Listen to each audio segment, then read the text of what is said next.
जोंनि रामफल बियाव दुलाराय गुदि बाथौ आफादनि 32थि बोसोरसालिया जथुम्मानि दिनै जे खेराइ फोरबो जागोन बे खेराइ फोरबोआव जों बे बाथौखौ मानि थाखाय गलि दुमनाय जायो बा बे बाथौनि ओंथिया मा बेखौ फोरमायनो आं सानदों।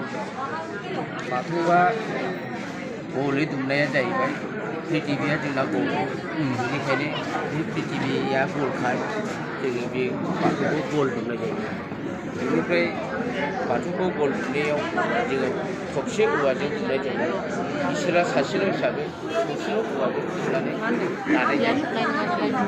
बिनि मादाव थरसेल' औवायाव जोङो बे बाथौखौ थरसेल' औवाजों होनब्ला मानो सल'खा खुन्थिया खालामनाय जायो। मानसिया इसोरा सासेल' बे सासेल'नि बेंगिरि हिसाबै जोङो मुलुगमायाफ्रा इसोरखौ फुजिनायाव सासे मानसिनाव 32टा हाथाइ थायो। दा बेराफारसेयाव 16टा बेराफारसेयाव 16टा बेनिखायनो 16टा खुन्थियाखौ दानखावनानै 32टा खालामनाय जायो। बेनिफ्राय फारियै जोंहा बे मोदाइफ्रा 16टानि तत्त्वआसो नैबे सनानि आलियाव 16टा मोदाइखौ रानना होनाय जादों। दा 16टा मोदाइ रानना होनायाव जाहैबाय जोंहा सिगां खुलुमग्रोनांगौआ जादों दाउथु जाबा आइलो बे दाउथु फिसाखौ हमनानै आइलोखौ हमनाय जाबाय। आगदाथिंजाय गिदिंनानै जोंनि 16टा खुन्थियाया सौफैजोबो। आइलोखौ हमग्रोनानै जोङो फारियै बे खुन्थिया जेसेबां दं 16टा खुन्थियानि बदलै फारि फारि मोदाइफ्रा 16टा फाखानिबो जोङो बेखौ खुंनाय जायो। आइलोआव जोंहा गिबि जोङो बे आइलोखौ फोजानांगौब्ला आइलोआ जेब्लानाखि सिखांगोन तखन बे दाहाल आरो बेट बुनानै जग्राब मोसानानै दिन्थिनाय जागोन। मानो जग्रबनांगौ? बे जादों गोहो बोलो गोरा सनानि आइलो थाग्रा मोदाइनि मादाव। बेनिखायनो बेफोरबायदि अंगहानि जानो मोना। मोदाइखौ जों आइ आफा इसोरखौ फुजियोब्ला बेफोरबायदि गोबाय गिदिर जानो मोना बेबायदि फोरोंनाय जादों। आग्रांखौ लादो जोङो। आग्राङा जाहैबाय गोहो बोलो गोरा सत्रालि सिबनानै बियो मोसानाय जायो थुंग्रि सिबनानै। दा बियो नंखायनो बेफोरबायदि जों मुलुगमानि हारिफ्रा गोहो बोलो गोरा जालाङो। दानिया बिनि साखाथियाव थालायबाय खैला 3 नम्बराव बियो खैलाया जाहैदों खैजिमा गनायखौ दिन्थिबाय। बे खैजिमा गयोबा मा जायो? जोंनि जेब्लानाखि मानसिफ्रा गाराय खुरु बायदिसिना जायो अब्ला बेफोर जानो हायैनि थाखाय बे खैलाया खैजिमा गनानै बेखौनो खैलाखौ जोङो बाहायनाय जायो। बेनिफ्राय खाजिखौ हमदो जों। खाजिया फैबाय दाना सा गोलाव 7थि खेब बोनाय जायो। गोहो बोलो गोरा जागोन बेजोंनो आरो बे मुलुगमायाफोरखौ मोजाङै साबसिन जेरैबो आखा फाखा मावनो दांनो हानायनि गोहो बोलोखौ दिन्थिनाय जायो। दाना आब्ला खुंगुर लादो।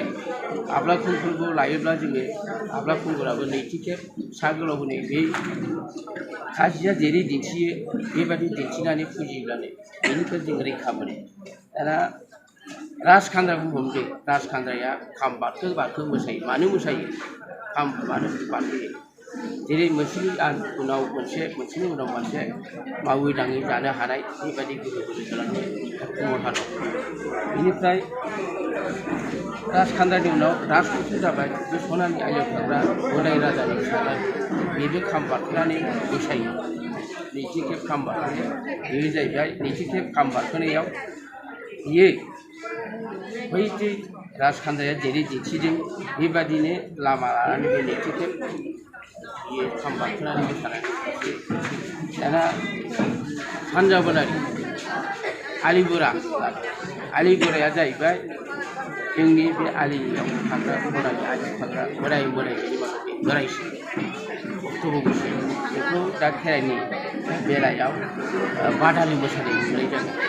बे बादालि मोसानाया जाहैबाय जोंहा माखासे काछाराव थाग्रा जुनारफोरखौ दिन्थियो। बे जुनारफोरखौ माबानानै बेंनानै बे बादालि मोसानाय जायो। बेनिफ्राय आलिपुरानि मादाव सानजा बोलारि जाहैबाय गान्दुला बोननाय जोंनि धोरोम फुजिनायफ्रा बोर मोनगोना मोना बेखौ जोङो जेरै ना बोनोब्ला ना अरोब्ला बोननानै मोनोब्ला थिग बिदिनो जोङो इसोरनि बोरखौबो मोननाय जायो ओंखायनो गान्दुला बोननायनि महरखौ दानिया नैबेफोरदो बोरलि बुरि फैबाय बोरलि बुरिया जेखनाखि बेखौ जोङो सारिजों मोनबो होनो बे बोरलि बुरि फैयो बेनो सरासति बे बोर होग्रा बुरि सनानि आलि होग्रा बे बोरलि बुरिया बोर होयोब्ला गियान जागोन मानसिया सोरबा लेखा फरायनो बोर बियोब्ला बियो बोर मोनोब्ला बेफोरबायदि सोरबा धन सम्पतिनि थाखाय बोर बियोब्ला धन सम्पति जागोन दा बेखौ सोमजायदों बोरलि मोनासु फैलायबाय नैथि खेब बोर होग्रा बियो मोनासुआ नैथि खेब बोर होयोब्ला मा जागोन जोंहा माबाफोर गोमादोंब्ला लक्ष्यफोर गोमादोंब्ला माबा मोनसे थाखा फैसा माइ माइरं खहाफोर जादोंब्ला सं दाननानै होब्ला ओंखायनो बेखौ संगालि बासुमति माइनाव फैबाय 12था फाथालियाव बासुमति माइनाव फैबाय बे बासुमति माइनावा जेला जोङो बोर बिनायाव बोरलि बुरिनिफ्राय बोर मोनाब्ला संगालिनिफ्रायबो सं दाननानै मोनाब्ला दा बासुमति माइनावा बेनिफ्राय जोङो गाबखोनानै बे बासुमति माइनावखौ जोङो मोनहैबाय बे हाग्रायावबो थायो बबेबा हाखर हालावबो थायो अब्ला बे संगालियानो सं दाननानै होनानै जोङो थिखांहोयो दानिया नै बेवहाय बासुमति माइनावनि खाथियाव थाबाय बोराय सिगराजा जेब्लानाखि जोंनि मानसिया खालाय दैखौ जायो माबा मोनसे सुगारथि जानायखौ बोराय सिगराजाया जायो हाग्रा बंग्रा जरनाबारियाव थानानै निदान खैफोदखौ दमग्रा दा जोंहा खैफोद गोनां निदान गोनां सोरबाया खालाय दैखौ जरनाबारियाव थांनो हानाय नङा दा बेनिखायनो बोराय सिगराजाखौ मैसो एबा मुफुर देरनानै दिन्थिनाय जायो हाग्रायाव थाग्रा जाया बोराय बाग्राजायाव फैदों जों बोराय बाग्राजा हाग्रानि मोनसे देरसिन जुनार बे जुनारखौ जायोब्ला बयनिख्रुइ देरसिन राजा होननानै मानियो जुनारखौ जायोब्ला बे सिथम नाखौ जायो ओंखायनो जों बेखौ सिथम खालामनानै होनाय जायो अब्ला बैफोर जे सिथम खालामनानै होदों रागफ्रा जाहाथे दमन जायो जोंनि मानसिफ्रा ओंखायनो बे बाग्राजानि मुलि होनायखौ जानो नाङा बिदिनो रागा बे सिथम खालामनानै जायो बेबादिनो सिथम माबा रागाफोरा जायो ओरै फैनानै 15-16 फैदो जों फाथालिया 16था फाथालि नालाय 15-16 फाथालियाव फैयोब्ला बिसोरो निदान खैफोदखौ रैखा खालामग्रा बाथौ मोजांफोरा सन्थिया सोरहाबा बिसोरथ' नाव जागोन नालाय सोरहाबा बबावबा थांनांगौब्ला लामा सामा आन्दायोब्ला बबेबा गारि मटर आन्दायोब्ला दैसा बारनांगौ जायोब्ला बे नावजों बारनानै रैखा खालामो गुग्रुब जोंनि मानसि फुजिग्राफ्रा बेफोरबायदि न'खरनि मानसि दुमसि सोरबाफोर निदान सिदान जायोब्ला आरो दाउ अमाफोर बोरमाफोर बेफोरो बेमार आजार जायोब्ला बेखौ रैखा खालामनानै होनो थाखाय बेनो बै फुजिग्रा मानसिनो बोर होयोब्ला बे मानसि दुमसिया रैखा जायो नाव गंसेयाव जेरै सानैजों जावनानै दिङाजों सानैजों जावनानै बारहोयो बेबायदिनो मानै दाउसाखौ बेवहाय जरायो खानाय जायो दानिया बे 16था खुन्थियायाव 16था फाथालिखौ बुंबाय 16था खुन्थियायाव जेब्लानाखि फेरेंगा लान्जा हायो बे फेरेंगा लान्जाया जाहैबाय गोदै बर' हारिफ्रा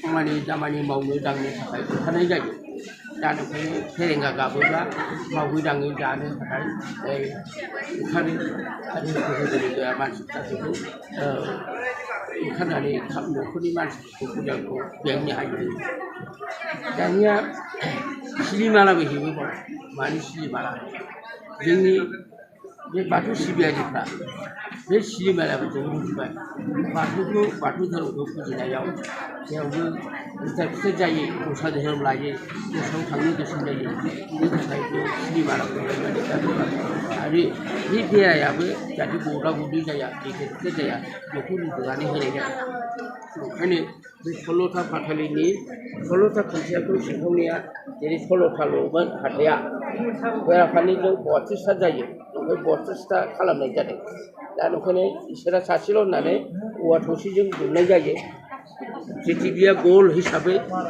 गलै दुमनाय जायो ओमफ्राय बिनि लाइजामखौ जोङो गांबा बावनाय जायो आफानि लाइजामा गांबा जोंनि बर' सोदोबनि सोदोबफ्राबो मोनबा आरो जोंनि आसार खान्थिफ्राबो मोनबा दा बे 5 सोदोबजों लानानैनो बाथौखौ जोङो सिबिनानै लानाय जायो ओंखायनो जोङो बे बाथौ दुमनायनि आसार खान्थि आरो गासैबो जोंनि नैबे खामानि हारि बेफोर नेमखान्थिफ्रा नियम बिखान्थिफ्राव दं दा बे हिसाबै जों बेखौ फालिनानै फुजिनानै लानाय जायो आरो बे फुजिनानै बाथौ दुमनायनि ओंथिखौ फोरमायनाय जायो।